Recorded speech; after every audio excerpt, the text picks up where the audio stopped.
Assalamualaikum warahmatullahi wabarakatuh.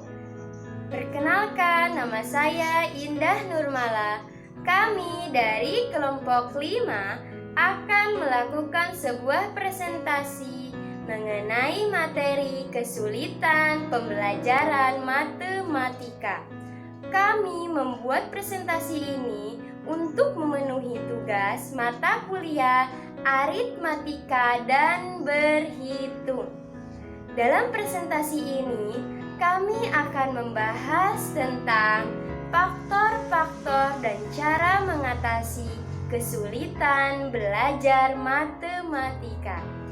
Adapun anggota kelompok 5, Ibu Epah Nadipatu Sa'dia, Ibu Sukena, Ibu Yayet Royani, Ibu Ani, Ibu Nurlita Damayanti, dan Ibu Nisrina Nursobah.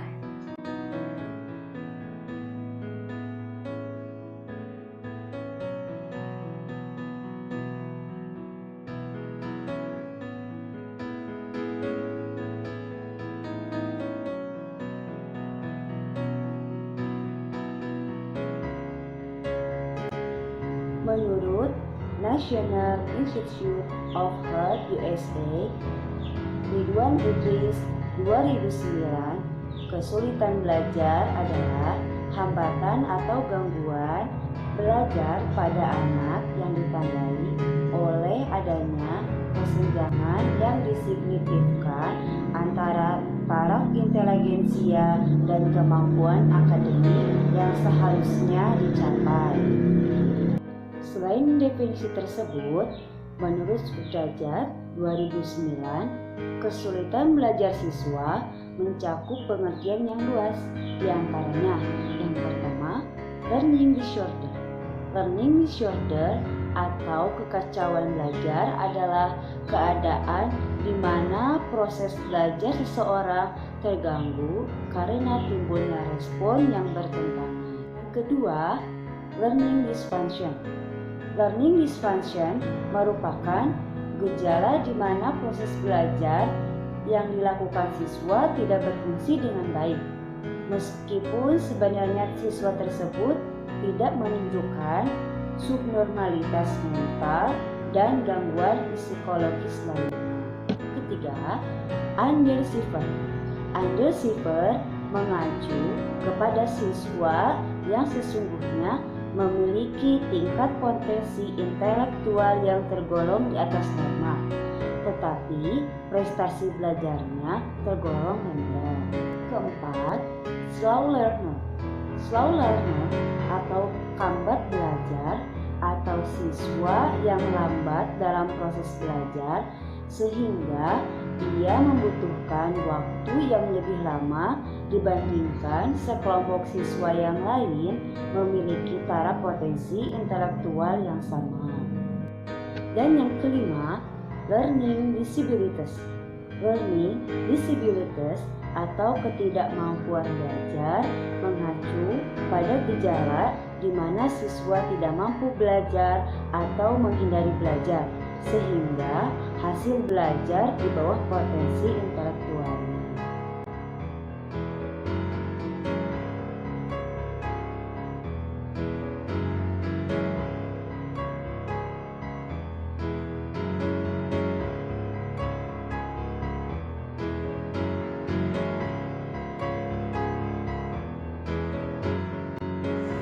Di sini saya akan menjelaskan tentang faktor-faktor yang menyebabkan kesulitan belajar matematika. Ada dua faktor yang menyebabkan kesulitan belajar matematika.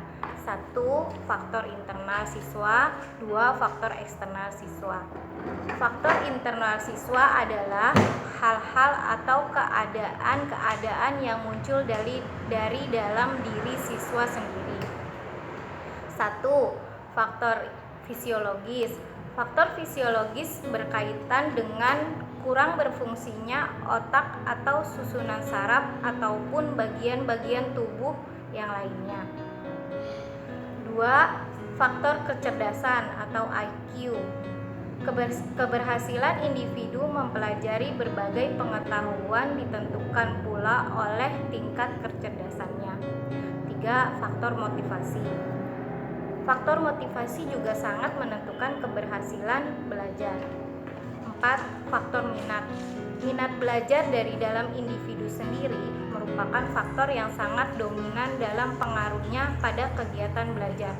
Karena jika dalam diri individu tidak mempunyai kemauan atau minat untuk belajar, maka pelajaran yang diterimanya hasilnya akan sia-sia.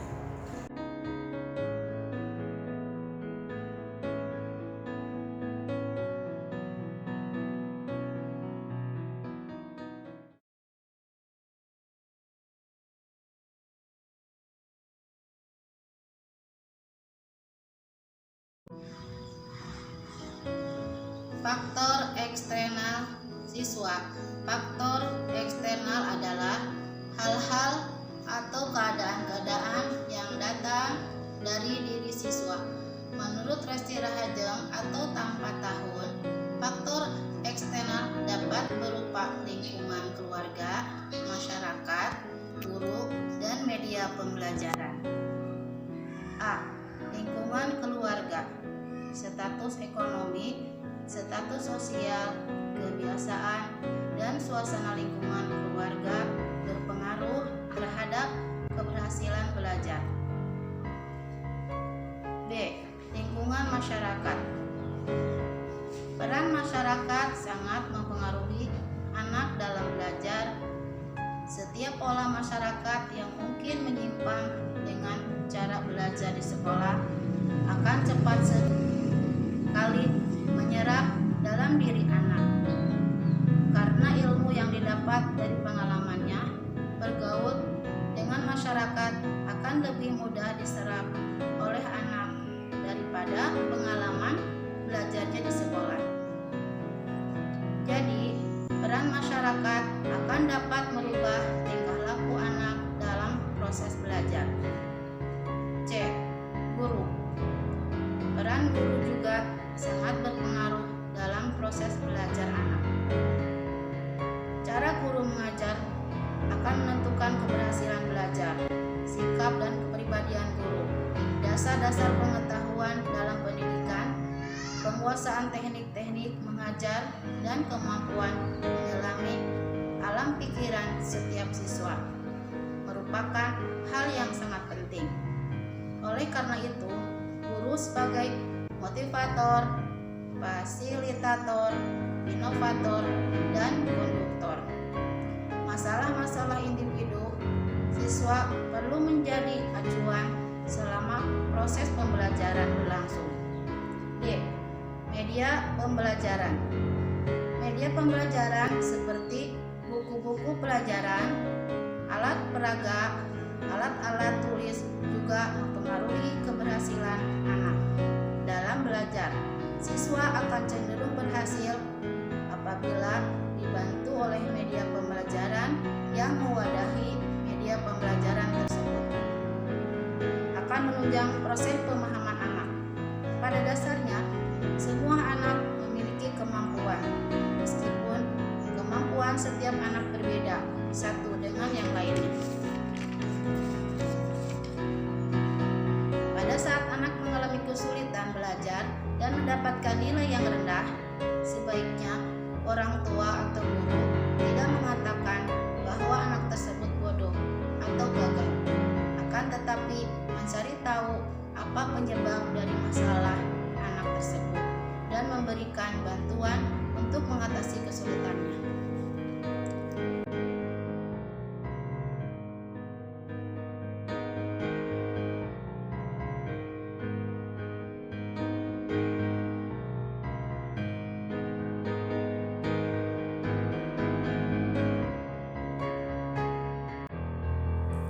Gejala kesulitan belajar. Menurut Sudarja tahun 2009, kesulitan belajar dapat dimanifestasikan dalam perilakunya baik aspek motorik, kognitif, konotatif maupun afektif.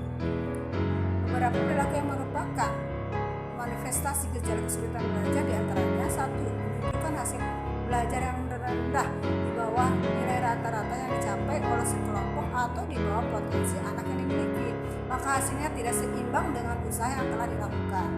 2. Lambatnya dalam melakukan tugas-tugas belajar dan selalu tertinggal dari kawan-kawannya dari waktu yang disediakan.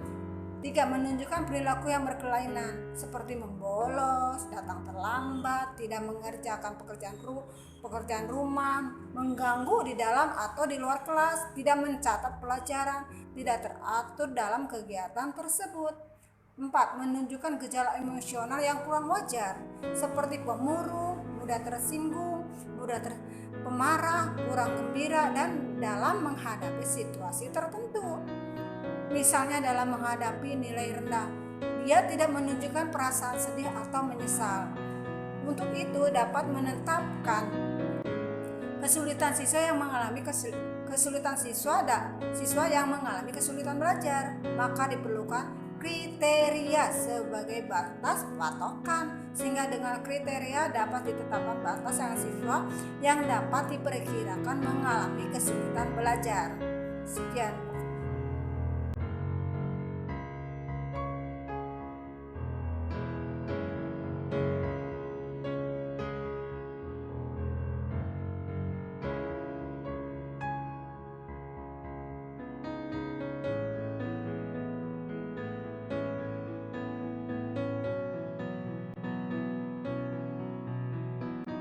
Upaya untuk mengatasi kesulitan belajar matematika.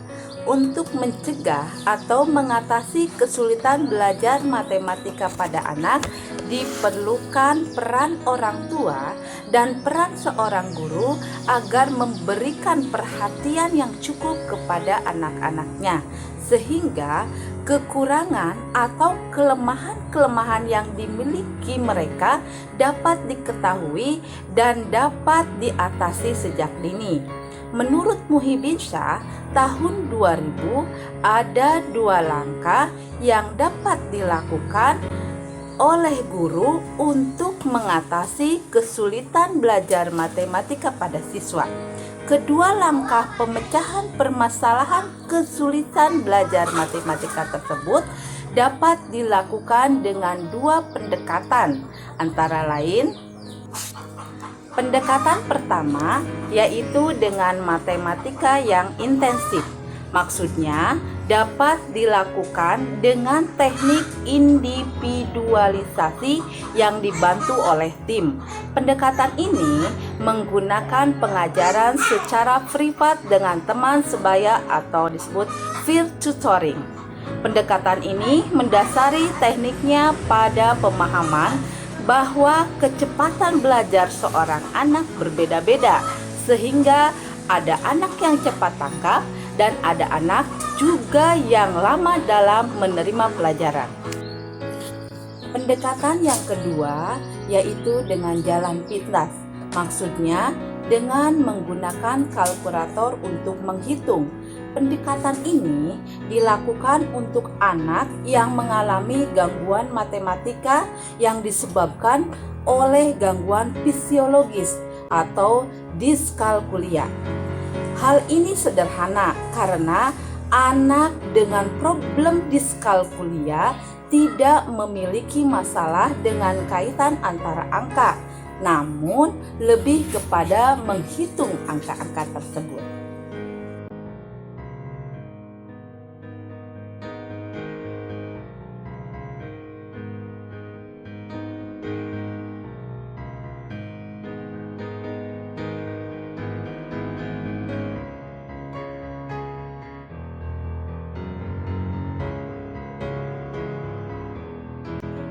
Itulah mengenai pembahasan kesulitan pembelajaran matematika.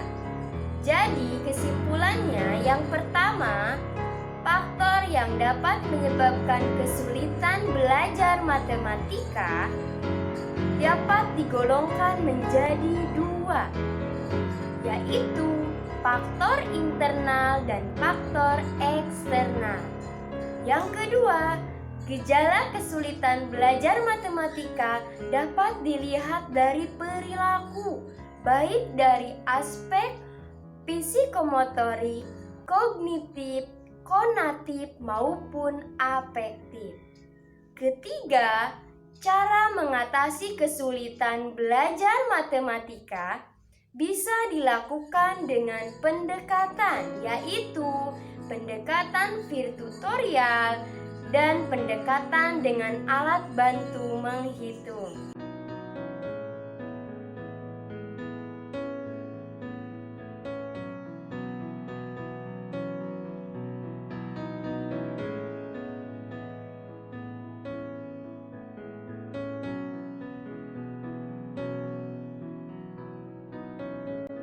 Saran yang dapat disampaikan melalui kajian kesulitan matematika adalah: 1. Orang tua sebaiknya lebih memperhatikan kesulitan belajar anak, tentunya dengan cara yang benar. Yang kedua, guru sebaiknya lebih teliti dalam mendiagnosis penyebab kesulitan belajar matematika siswa supaya dapat ditangani dengan tepat. Yang ketiga, kesulitan belajar matematika siswa membutuhkan kerjasama antara guru dan orang tua siswa supaya penanganan